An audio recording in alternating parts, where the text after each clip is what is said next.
भारतरत्न महामानव डॉक्टर बाबासाहेब आंबेडकर यांची 134वी जयंती ढाकेफळ येथे मोठ्या उत्साहात साजरी करण्यात आली। ढाकेफळ येथील ग्रामपंचायत कार्यालय आणि छत्रपती शिवाजी महाराज चौक येथे महामानवाला अभिवादन करण्यात आले। ढाकेफळ येथील ग्रामपंचायत कार्यालय आणि छत्रपती शिवाजी महाराज चौक येथील अनिकेत टी सेंटर येथे आयोजित जयंतीनिमित्त उपसरपंच रवींद्र पाटील शिसोदे, दौलतराव जगदाने, कैलास शिंदे, इम्रान पठाण, किशोर शिरवत, सुभाष आढाव यांच्या हस्ते पुष्पहार आणि श्रीफळ फोडून डॉक्टर बाबासाहेब आंबेडकर यांना अभिवादन करण्यात आले। ढाकेफळ गावामध्ये सर्व जाती धर्मांचे नागरिक एका कुटुंबातील सदस्याप्रमाणे वागतात। कुठेही कधीही येथे जातीय द्वेष निर्माण झालेला नाही।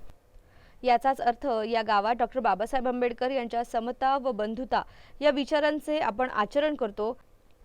असेच विचार पुढील पिढीनेही जपावे असे मनोगत रवींद्र पाटील शिसोदे यांनी अनिकेत टी सेंटर येथे आयोजित जयंतीमध्ये केले आहे।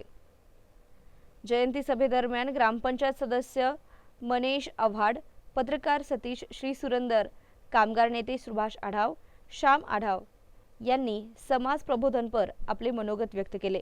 या कार्यक्रमात सरपंच भीमा मोरे, मोईन पठाण, काकासाहेब रणशूर, गोविंद उघडे, किरण काळे, गोकुळ आढाव,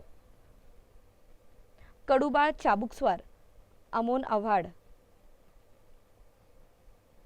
अर्जुन जगदने, अरुण आव्हाड, हरिभाऊ कोल्हे, दीपक कोल्हे, सुधीर आव्हाड, बिबाल शेख, ज्ञानेश्वर शिरवत, शेखर शिसोदे, गणेश शिंदे यांच्यासह मोठ्या संख्येने गावकरी उपस्थित होते।